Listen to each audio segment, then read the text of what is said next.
Soulfly, you've just released another album, but I spoke to you before you came to Soundwave and you mentioned that your taste is getting heavier as you get older, and this album's pretty heavy. So what was the difference in writing this one for you? Keep getting more extreme. I love extreme metal. I listen to it every day, all the time, and I want to make a record that reflected that. And Archangel has all that, so although I was very happy with Savages, which is our last album, but there was more groove, I wanted to get back into the more extreme side of metal, and Archangel has more of that. So for me, Archangel is more closer to the heart, where I am right now, in my head and my heart in metal. And but I'm just pleased with the album because it's a different record, and it was a big challenge. It was our 10th record, so it has a lot of pressure to make a good one, a different one, a powerful one. And I think with the help of Matt Hyde and everybody really put all on the table. There was no egos in the studio. Everybody just trying to give the best record possible. And my son Zion did great on the drums, and Mark did killer guitars. I'm just very happy with the record. Great guests, Matt from King Parrot, Todd from Nails. It is the album that I wanted to release for Soulfly right now, and I'm very happy that it's being very well received by the fans, which to me is what I do this for. It's for the fans. So I'm glad that they're liking the record. Yeah, actually, last time I spoke to you, I asked you about like metal bands in Australia, and King Parrot were the first one that you named. What was it like working with Matt? Because I know Matt's a lovely guy, but what was it like for you being in the studio with him? Oh, it was great. We had a great time. In fact, it worked out better than we expect, because I made the plans for Matt to sing when I was in Soundwave. I invited him to be on the record, and then he was on tour here in the States, and I went to see his show in Phoenix, and I had my car with the song with me, so we both jumped in my car, and I played him the song, and I told him where to sing. And then the next day he went to California with Matt Hyde and put his parts on it. I wasn't there, unfortunately. We weren't in the studio exactly at the same time, but we know the parts of each one were going to go. And it came out great. I think Live Life Hard is one of my favorite tracks on the album, and I love Matt's voice, and it's just so cool to have him on the record. I think I love it. It keeps the album more underground, more in contact with the new bands, and I think that's, for me, it's so killer. And Matt's such a cool guy anyway. It was a lot of fun having him on the record. And he's got boundless energy. Yeah, a lot of energy, and it was great, and I think it fits the song perfectly. I think I picked a great song for him. Live Life Hard was the perfect song. It's almost a bit like a King Parrot song anyway, with especially the chorus, go hard or go home, go hard or fuck off. It's got this kind of vulgar attitude, which is great, so it was perfect for him. Yeah, but I picked that one right for him. Yeah. Well, you do have a tour of America, of course, planned, but how long before we might see the new album touring Australia? And I'm going to assume that King Parrot's probably going to be on that tour. I hope so, and there's going to be next year. We have an American tour that goes all the way to November, and then we have a end of January European tour. Then after that, we're open for anything. So I hope we can hook something up with King Parrot in Australia. It'll be awesome, and we get to do Live Life Hard every night. It'll be amazing. It'd definitely be worth seeing. Yeah. I was going to ask, actually, because it seems to me like you're a very giving person, but with Sepultura and the fact that, like, you and your brother started that band and now there's no one in it, have you been able to let go of Sepultura, or do you still sort of feel like they were your band? Well, I look at it as something that was really good that we did at that time, and I'm proud of the records, and I think we did an amazing thing coming out of Brazil and breaking into the international scene the way we did. And I'm always going to be proud of that. But I think life had other plans for me. That's why Soulfly came in the picture. And nowadays, other projects like Killer BQ and Cavalera Conspiracy, that I'm also very proud of it. And I really, even though I gave the name of the band and I made it with Igor and there's nobody original in the band anymore, I can't spend my time just thinking about that. My life goes on. I got my projects to take care. Soulfly is very important for me. I'm dedicated my whole life to Soulfly, and I'm very excited about this record, so I have to leave more about that. My life is more about the moment and the future than the past. Yeah. And you have actually, like last year, you put out an autobiography, My Bloody Roots. And like it seems to me like you were a very angry young man at one point. And I wonder if, like, the music that you have been doing has helped you in some way sort of work through that. And if writing the autobiography was help. Yeah, music always help. There's always, it's like a weapon. I always use music as a weapon. And, I always felt like rejection was always a really powerful thing. When you get rejected, the outcome of that, most of the time, is you come up with something stronger within yourself to fight the rejection. So I always use that, my music and other people's music. So sometimes, a lot of times, I'm depressed or not feeling so good. I put some metal on it, and it feels good right away. It picks me up, So, I mean, that's what metal is really good for, is to help people through life. I think it's great for that, and I use it on my own life, and I'm sure other people use it on their lives too, and I think that's an amazing thing that metal does. And what about writing the autobiography? Was that sort of like a final cleansing of the old demons? That was just more of an exercise of almost like therapy, remembering the stories and telling about my childhood and remembering the Sepultura stories and the days and trying to remember, because a lot of us were drinking a lot and doing a lot of drugs during that time, so I don't remember quite everything. So I had to have help from people to help me remember those times. But I remember most of the stories, and I put it all there. So there's a lot of funny ones, and there's a lot of fun stuff, a lot of crazy stuff.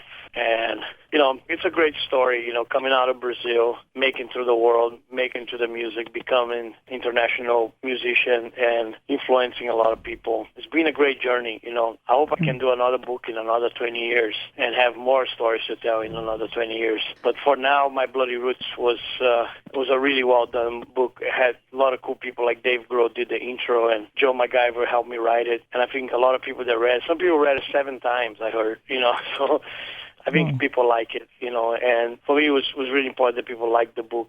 They found it inspirational somehow, my story to be an inspiration for them, and I think it worked out like that, so I'm very pleased with that. Yeah, and have you actually got your son playing drums in Soulfly now? Yeah, Zion's actually playing for us in Soulfly, and the last European tour actually had Zion and Igor. Igor was playing bass, so I had both of my kids on the stage with me, which was amazing and really, really fun, and we had such a good time, and a lot of people really like it. They really liked the kids with me on the stage. I thought I was going to have some kind of backlash attack. Sometimes not be too much into it because too much family, but nobody thought of that. Everybody thought it was really cool. But Zion is the official drummer right now, and we're having Mike from Havoc playing bass on the next American tour. I will see. Hopefully he'll become a member, and we'll see what happens. But right now I'm very pleased with Zion. He's doing a great job as a drummer. Oh, that's awesome. And, well, what about your other children? How many of them are in music? Well, Igor sings for Lodi Kong and plays guitar, and Richie sings for Insight, which is another thrash band that they have. And my other son, Jason, he's the drum roadie for Zion, so he's always tours with us. Oh. So all of them are involved with the metal and the family, and involved with music somehow, which is really great. And I love it's all metal, so everybody's involved with metal, so it makes it us like the perfect metal family. Yeah, it sounds like, I imagine the Christmas parties must be pretty awesome with all those musicians around. Yeah, we cracked Slayer right when Santa Claus was supposed to come to the house. We were cracking Slayer. And, well, you do have the album Archangel out right now. Where to from here? Are you, I know you've got a tour with Soulfly and off the back of this album, but are you currently writing a new album for one of the other bands, or? Yeah, I might try writing a little bit of Killer BQ next year, get together with the guys. Hopefully we'll have some time.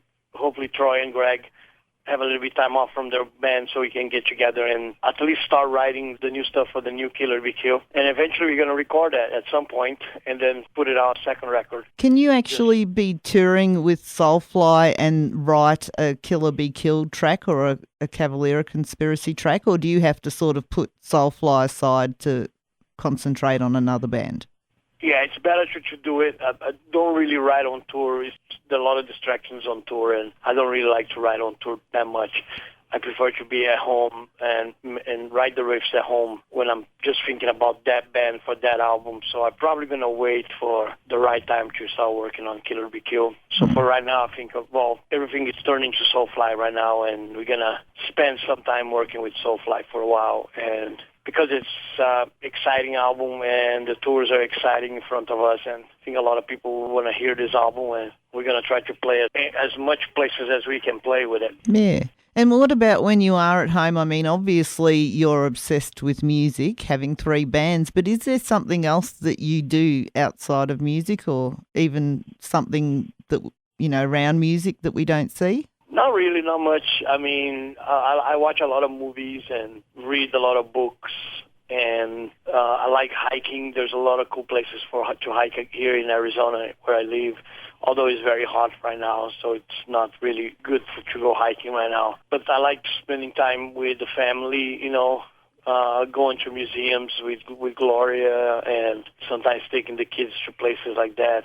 So I think, we spend our time doing stuff like that. So, but when I'm home, I'm mostly listening to music, watching movies. That's where I spend my off time, which is really good, I needed that to get me prepared. When I go on tour, it's a long tour, and, there's not much downtime, so I got to use as much as I can. And touring nowadays, you have been doing it most of your life. Is it still exciting for you, or is it sort of more feel like work nowadays? No, it's still exciting. I still love touring. I really love going to different places and meeting fans, and the shows are the most amazing part. I love the shows. I love the reaction of the fans. I live for that reaction that I get from the fans every night. That is, for me, what it motivates me to still do this after all these years. So I still get excited for touring. I think of the crowd that we're going to see, and I get very motivated and very, very into it. And I hope I never lose that motivation. Is there a band or an artist that you haven't worked with that you long to work with? There's a couple, on my wish list. There's some of them are more kind of underground, like a lot of newer bands, because I like a lot of stuff like Our Penance and Blood Truth. But I also like to work with legends like Ozzy and James Hetfield and Phil Anselmo, and that Lemmy Kilmister. Those always on my also wish list to do something with. So let's see what the future brings. But I'm always excited to work with new people and different people. It's always fun to do collaborations. But for me, it's all part of being in the metal scene. I just love being a metalhead and be part of the scene and get to know the new bands and get involved with them and helping them out. I mean, that's the coolest thing you can do as a metal person, is to help those bands out. And the same that we got help when we were starting, we need to help other bands now too, so I think it's great. Yeah. Is there something that you would like to tell the Australian fans about the new album, Archangel? I want them to experience it for themselves. It's a very open-minded record. It has some tales about religion, about the Old Testament, and they're done with a very open-minded. I'm not preaching religion to anybody. I'm not forcing religion. They're just stories of the Bible that I really thought would sound really cool with metal music. And some of the other stuff are just songs like We Sold Our Souls to Metal. It's just about my passion for metal. And I wanted to write an anthem song for metalheads around the world, and that's the song I wrote. So I just want them to really dig the record, because I put a lot on this record. I spend a lot of time making Archangel, and I hope people will like it, because it was really a lot of thought and time went into this record. Yeah, so people should definitely go and buy Archangel, because they're actually buying a piece of your soul. Yes. And people can actually find you at facebook.com/Soulfly official, or the website soulfly.com. Yeah. Thank you. All right. We'll see you in Australia. Hopefully really soon. I hope so too. And yeah, I'm definitely looking forward to seeing you and Matt up there on the stage rocking out Live Life Hard.